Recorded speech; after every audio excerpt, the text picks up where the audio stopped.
and get you along the way further.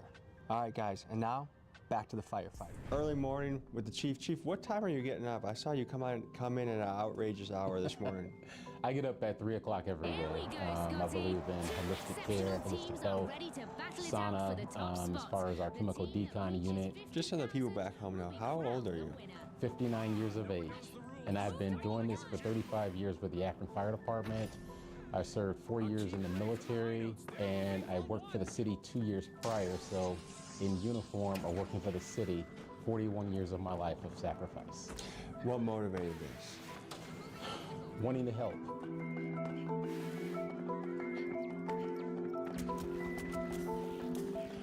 This is an engine. Every station has a fire engine. Carries water and hose. 4 stations have a ladder truck. This is a foam truck. This is a bariatric unit. That's a command car. That's for the battalion captain. Med unit in front of it. This is the chief's car. Now we're going to walk back that parallel hallway. This is the main area where we sleep. So this is it. So we have that speaker. So we can change this, the intensity. So I can change the volume of this. I put mine all the way up. I can change my light intensity. So I can lower my light or increase it. And you share this room with 3 people. You rotate. Anything in particular you keep in here that's like a personal memento or important to you? Yeah, these. I've lost the one my daughter signed, but yeah, the one my daughter signed, this. And then this is from my mom. To keep you safe on the job, she gave it to you. And what do you love about this job? Get to help people. It's a good job. You're never going to get rich, but I mean, the guys, you truly do get to make a difference sometimes. I mean, it sucks when you don't. Bad things happen to good people every day. All we try to do is get them out of it. I remember my first dead person or body or whatever you want to call it, like it was yesterday. All right, guys, we're getting called to the scene of a shooting right now.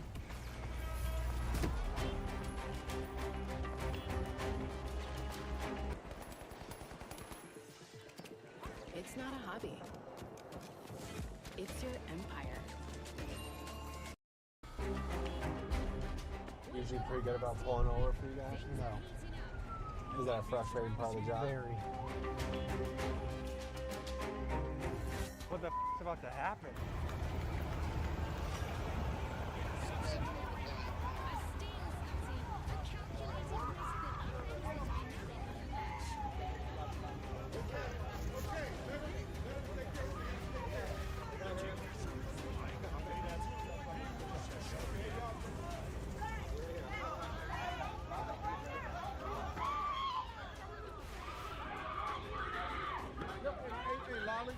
Apparently this car crash was connected with a nearby shooting. Details were still unclear, and it felt like chaos was threatening to take over the situation.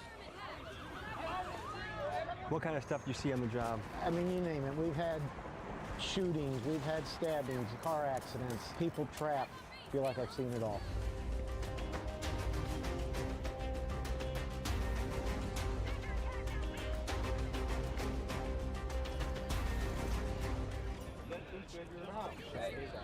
Too much going on right now. Even securing a scene from a car crash, things could have gone south very quickly here. And there's enough people that I wouldn't have guessed that going to the scene of a car crash would be risky for anybody.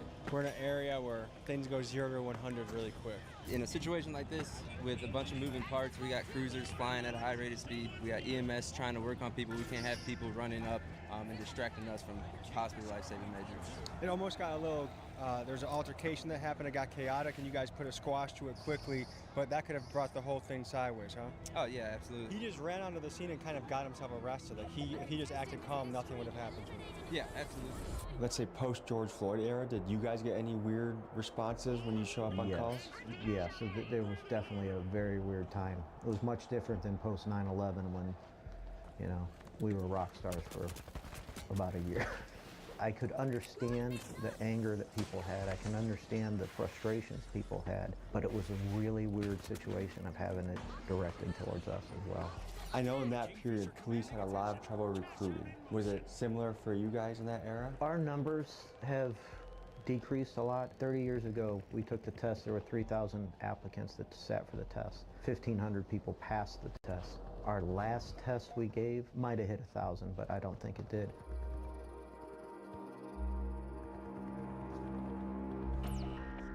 Tell me about the camaraderie here. You're gonna put your life on the line for them. Now, most everybody on this job would do that, but the guys you work with, you know who, if somebody went down in there, there's not one person that I work with here that would not do everything in their power to get me out or to try to save me. What are the different colors of the field? The big red is there's a run coming in. And then you have white is the chief, blue is blue's the med unit, right? Yellow's the captain, and green is rescue. Have you ever saved someone's life? Yeah. It's amazing when it happens. It sucks when it doesn't. Is there a call, a particular call that you can describe that sticks with you? Yeah, but don't want to. We do the best job we can, and there's a higher power out there that ultimately controls it. You guys want to go to pedestrian hit by a car? Yeah. Okay. Well, speak of the devil, huh? Can't even talk to her for 5 minutes before something kicks off.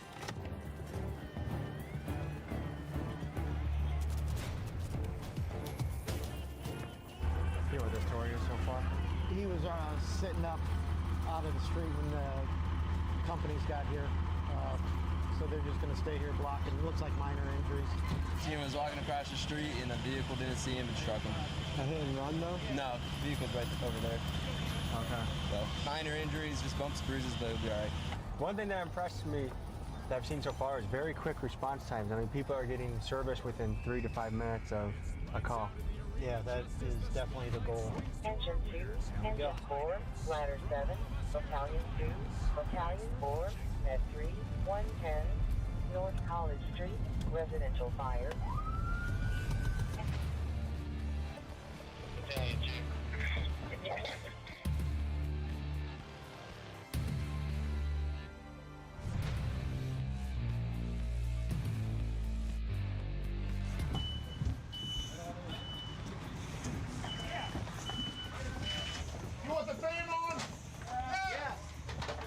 This is your first 10 minutes. Do you know anything about how that fire started?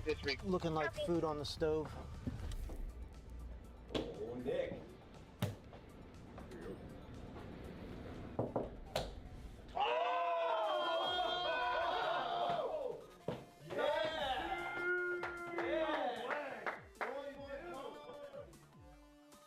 Game of Thrones King's Road is now available on both PC and mobile with Google Play Games. Explore the Game of Thrones universe on a larger PC screen and earn Google Play points for every purchase you make on PC. It is 12:30.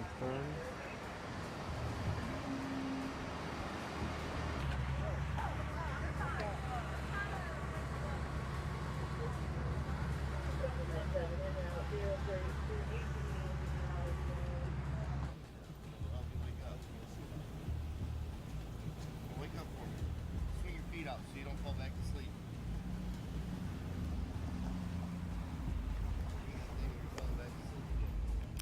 So this took place apparently 50 feet from the station. It was somebody passed out behind the wheel of a vehicle. We actually, PD woke him up. He knew where he was at. He knew what was going on. He said that he did not want evaluated by us. I can speculate as to why he was parked there at a stop sign for that long, but I don't know for certain. But he didn't call on himself. Someone else called. No, the women that were on the sidewalk, I don't know if you saw them, they called. They lived right around there, said that he'd been parked there for a while and called. There's not a lot of jobs. You drive down the highway and look at all the signs on that you're going past, and you look, would I want to do that job? There's not a lot that stand out to me. This is a job that I think you can genuinely change someone's life and have brotherhood and have purpose. Oh, yeah. So I appreciate what you do, man. Thank you for doing this with us. No problem. It's been fun. Thank you, brother.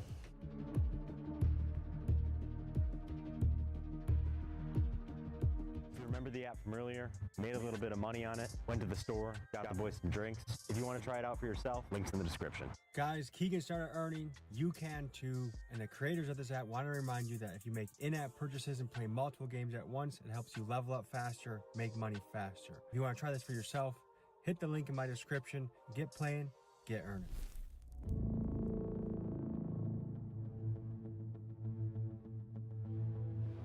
All right, guys, so it's shift change right now. A lot of guys are leaving. There's only a couple lieutenants staying to do a 48-hour shift. Already a factor in this job is being tired. But these guys are alert. These guys are at it, and I'm actually really impressed. Maybe it's because I know my name isn't on the job. I don't get fired if I mess up. Part of me is wanting to go back to bed. From the most extreme call to the call that's just like, dude, we could probably sleep in. This person could probably walk it off. Doesn't matter to these guys. They get up, make it happen, and hustle.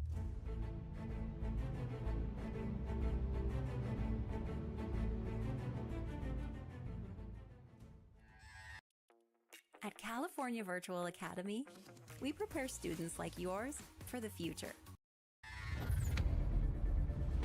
What's going on, brother? And what's the call that we're getting? We get cardiac arrest. So what's going through your mind in a call like this? Make sure I know where the med bag is, especially since I'm new, whether or not I'm going to have to drive the engine back, since they're going to need all hands on deck in the med unit. So this is one of those things, no matter what you're doing, working out, taking a shit, you go as soon as you can. Yep, you can get up and go. My name's Chris Strong. I've been a firefighter for about 8 months. I got to the line March, so probably about 4 months as on the line firefighter. What's it been like going on runs? It's been exciting. You know, you get the nerves, your adrenaline's pumping, you're not sure what you're gonna go into, all very new. Has there been any situation yet where you're like, holy shit, I can't believe I'm here? We got a call, a residential fire. We pull up and you can just see the fire spilling out the back window and front window. I'm like, holy shit, I'm about to go in there. Grab the right hand. The dog pushes the door, and I don't come in here. I was just doing the yard. I'm not. She's breathing. She's breathing. Here, can you hear me?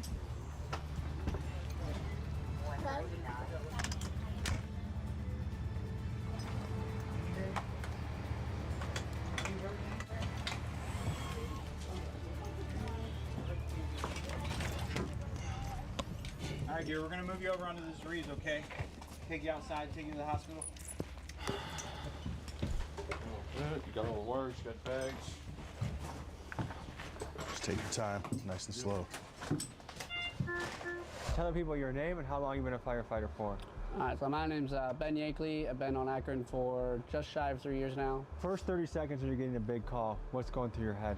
Thinking through my head what could be wrong with this patient. You know, if we get dispatched, say it's a very specific, cardiac arrest. Well, I already know I have to set up what I have to set up, what drugs I'm going to be pushing, and what equipment I'm going to need off this truck. Put that wherever you need. I got stuff for an IV laid out in there. I didn't spike a bag yet. Nice. Wasn't sure what her pressure was. She just came home and found her like that? Yeah, she doesn't actually know her very well. Okay. She was calling her nephew or son or something like that, so. She's real cold in her extremities. Yeah, I think she's been there a while. You'll hit that blood pressure button. 20 left wrist. 20 left wrist. Thank you very much. It's good flushes. Good for you. Good flushes? Okay. Yeah. So I wrestled all the way through college, and I had this crazy, strong brotherhood. We did difficult things together. We were trying to win national title together. And then I go into the corporate world. It's just not the same. This seems like one of the rare jobs out there where you can have an incredible sense of belonging and teamwork. Talk to me about that. If we're disjointed in any manner when it comes to the incident command system, that can cost lives. When they're going through the fire, no pun intended, that's what builds that brotherhood. And as you know, we eat together for lunch and dinner. That builds that family just environment.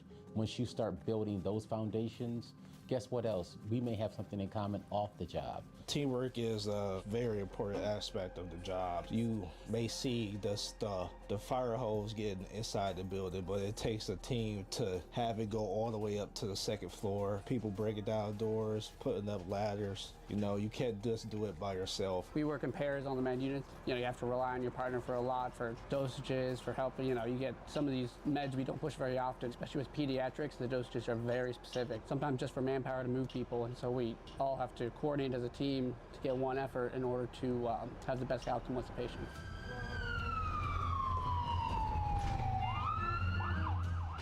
So, we're here now. All right, Dan, we're at the hospital. There's gonna be a lot of people talking to you. Okay. What's crazy about this job is you might be interacting with people during the last time they ever see their family member alive. I don't know. Most of the day, I thought I could do this job. This one hits a little close to home. When I was a senior in high school, I lost my dad in a situation that felt a lot like this. We knew before the paramedics got there that was it.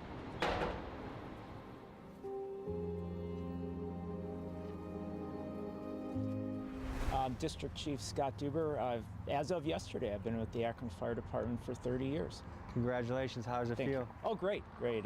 Wish it wasn't 30 years. I wish we were just starting over again, but that's what happens. So if you could do this job all over again, you'd do it again? Oh, absolutely. I am actually a third-generation fire chief. My grandfather and my dad were both fire chiefs in communities north of here, and it was always a part of my life. Do we need to wear the vest? Oh, yeah. Okay.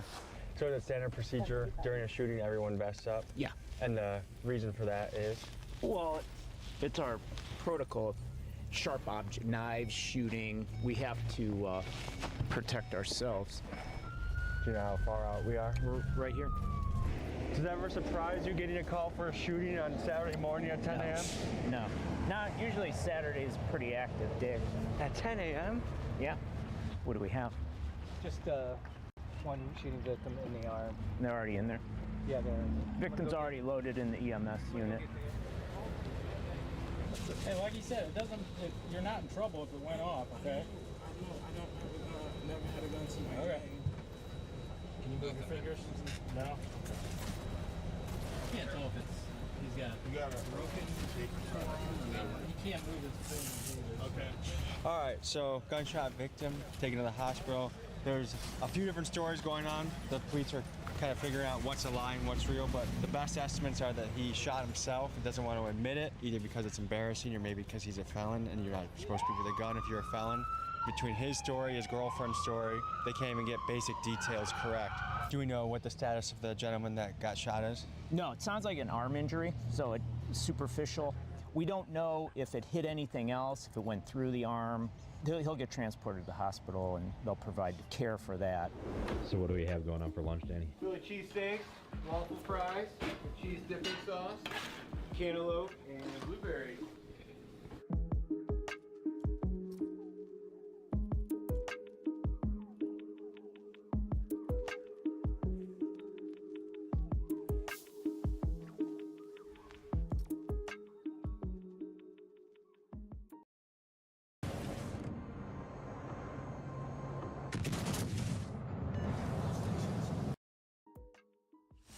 We just got a call for a stabbing.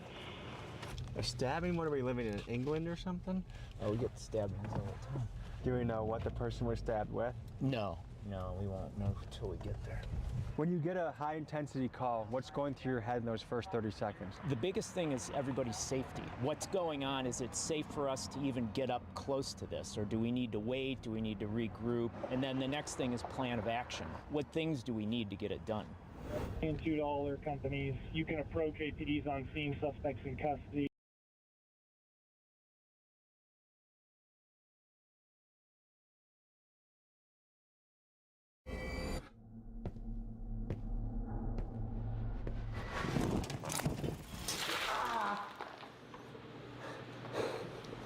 Some people say, if you're... Hey!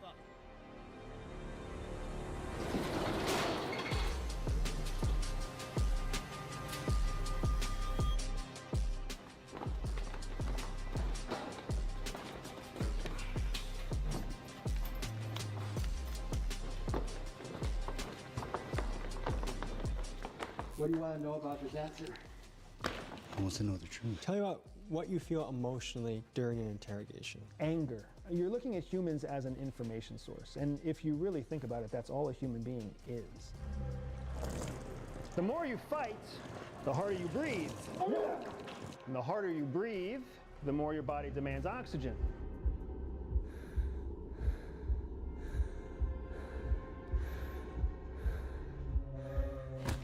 Hey, bring your feet together. Stay in that position. You've given me 3 answers to this one simple question. Why would I waste my time with another question? Do you recommend people try this at home? Absolutely not. Do not try anything you see depicted in this video at home.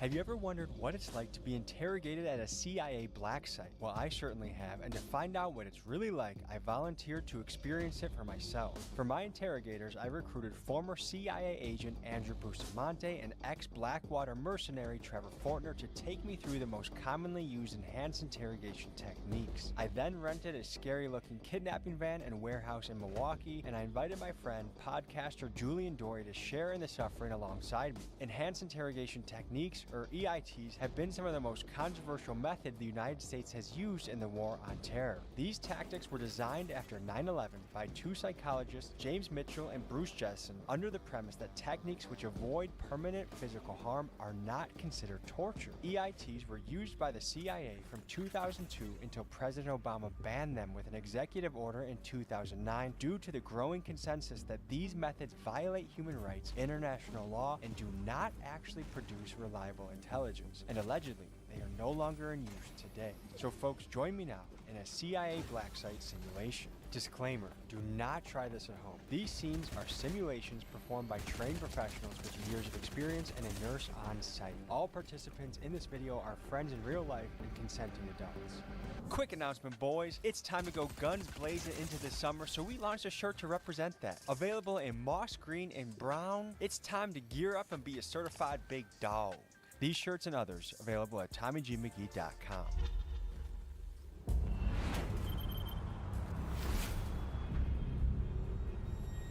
We are about to pick up Julian Dory. Julian Dory is serving as an American citizen to show what it would look like if a U.S. citizen was picked up by authorities for any kind of intensive questioning. When you see this hand signal, that means it's go time. And when you guys see this, that means it's go now.